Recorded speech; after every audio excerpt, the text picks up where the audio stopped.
Radio city podcast. నేను with radio city.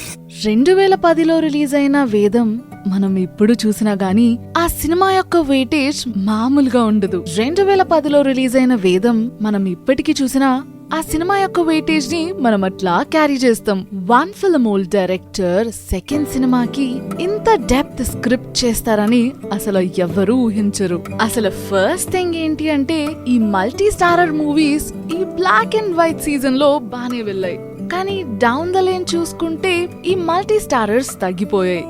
Mega family నుంచి మన అల్లు అర్జున్ గారిని తీసుకుని అట్లానే మంచు ఫ్యామిలీ నుంచి మనోజ్ గారిని ఒక మల్టీ స్టారర్ ఫిల్మ్ చేయొచ్చు అన్న థాట్ రావడమే చాలా గొప్ప విషయం.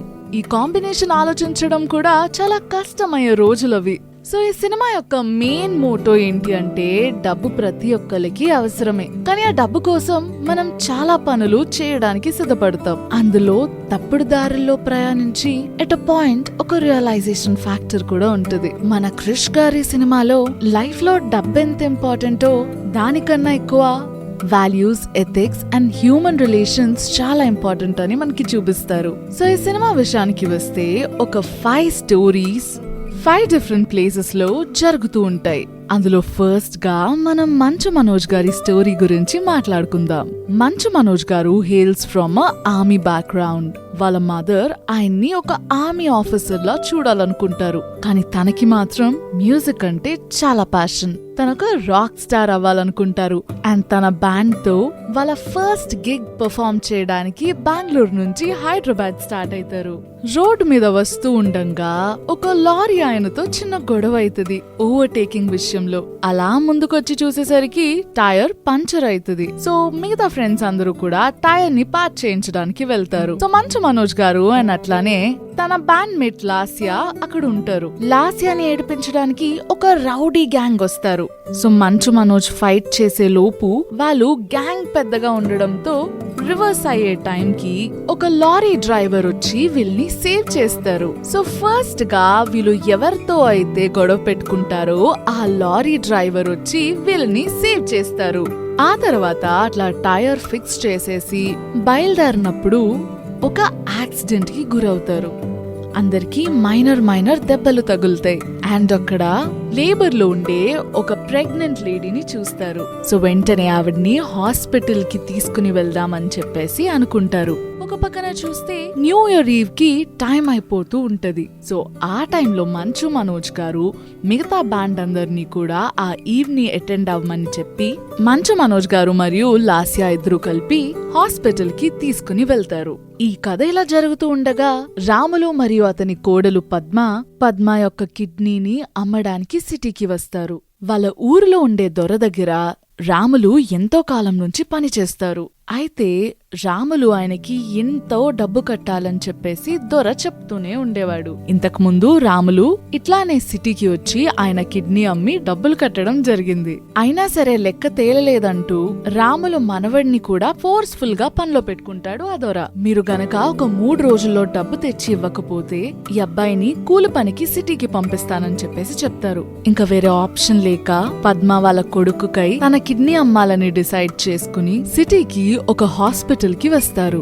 ఎక్కడైతే మన మంచు మనోజ్ ఆ ప్రెగ్నెంట్ లేడీని డెలివరీకై తీసుకుని వస్తారో అదే హాస్పిటల్ కి వీళ్ళు కూడా వస్తారు. ఈ కథ ఇట్లా ఉండగా 3వ కథ చూసుకుంటే మన స్వీటీ అనుష్కాది. ఒక టాప్ హీరోయిన్ ఇంత బోల్డ్ రోల్ చేయాలి అంటే చాలా గట్స్ ఉండాలి. అండ్ ఇలాంటి ఛాలెంజింగ్ క్యారెక్టర్స్ మన అనుష్కకి వెన్నతో పెట్టిన విద్య. అనుష్క ఈ మూవీలో ఒక ప్రాస్టిట్యూట్ క్యారెక్టర్ ప్లే చేయడం జరిగింది.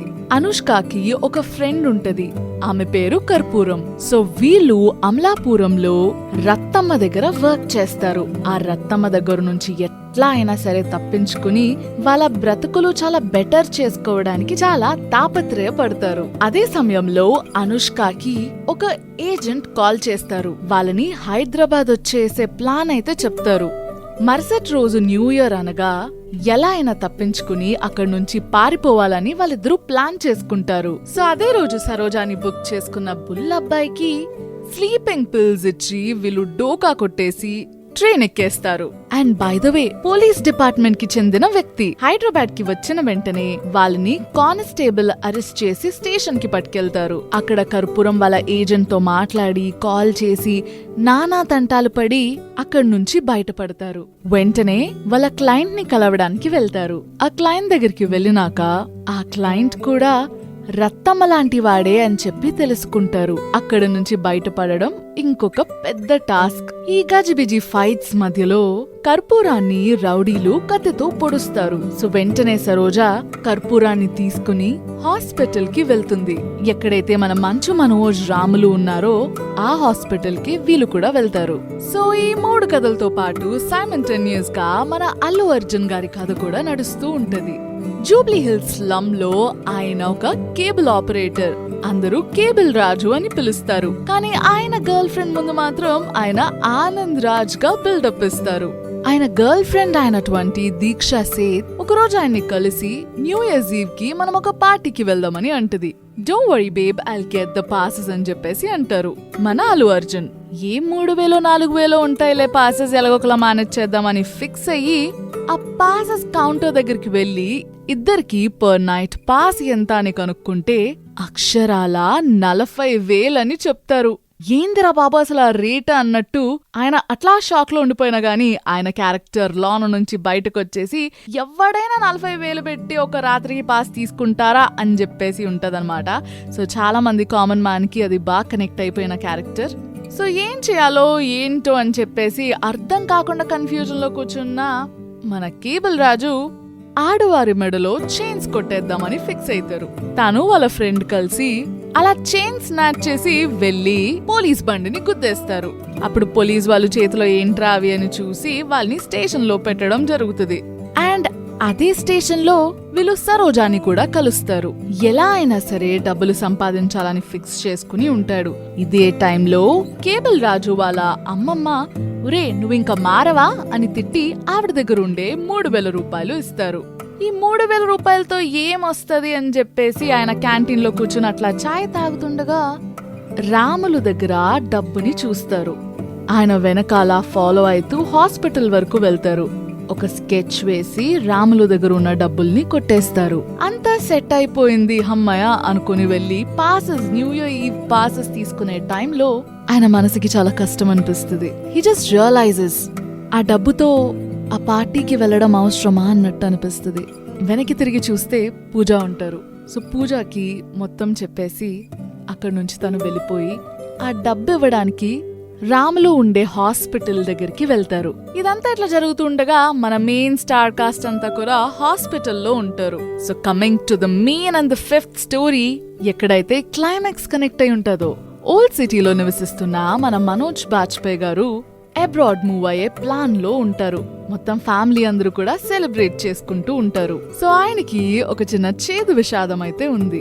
ఇదివరకు జరిగిన మత కలహాలలో వాళ్ళ వైఫ్ కి మిస్క్యారేజ్ అవ్వడం జరిగింది. అదంతా మర్చిపోవడానికి వేరే ప్లేస్ కి మూవ్ అవుతున్నారు.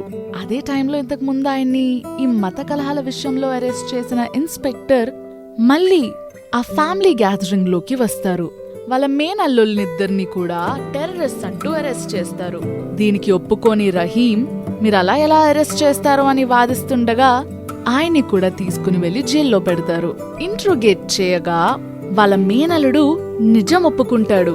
తాను టెర్రరిస్ట్ గ్రూప్ కి సంబంధించిన వ్యక్తి అని అండ్ న్యూ ఇయర్స్ ఈవ్ లో హైదరాబాద్ లో ఏదో జరగబోతుంది అని చెప్పేసి మొత్తం పోలీస్ అందరూ కూడా హై అలర్ట్ మీద ఉంటారు. కానీ టెర్రరిస్ట్ వచ్చి అటాక్ చేసింది హాస్పిటల్లో. మంచు మనోజ్ మరియు అల్లు అర్జున్ ఇద్దరు కూడా ప్రాణత్యాగం చేస్తారు. చాలా కష్టపడి ఫైట్ చేసి ఎవరికి ఏమీ కానివ్వకుండా వాళ్ళు ప్రాణత్యాగం చేస్తారు. రహీం ని కూడా ఆయన ఎటువంటి తప్పు చేయలేదు, నిర్దోషి అని ఆ పోలీస్ ఇన్స్పెక్టర్ చాలా రెస్పెక్ట్ తో రిలీజ్ చేయడం జరుగుతుంది. అండ్ ఇంకా రాముల విషయానికి వస్తే ఆ ల్యాండ్ లార్డ్ కి డబ్బులు ఇచ్చేసిన వెంటనే ఆ ల్యాండ్ లార్డ్ అంటాడు కాదు కాదు ఇంకా డబ్బులు వస్తాయి అని చెప్పి. అప్పుడు వాళ్ళ మనవడు లెక్క చూసి సరిపోయింది లెక్క అన్న వెంటనే ఆ ల్యాండ్ లార్డ్ కూడా ఇంప్రెస్ అయ్యి సరేరా మీ బ్రతుకులు మీరు బ్రతకండి పొండి అని చెప్పేసి అంటారు. సో అందరూ ఒక పాయింట్ లో రియలైజేషన్ ఫ్యాక్టర్ కి వచ్చి హ్యూమన్ బాండ్స్ గురించి, లైఫ్ గురించి ఒక క్లియర్ ఆస్పెక్ట్ లో ఉంటారు.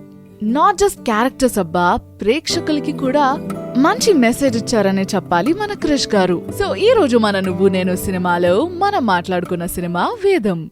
Radio city podcast.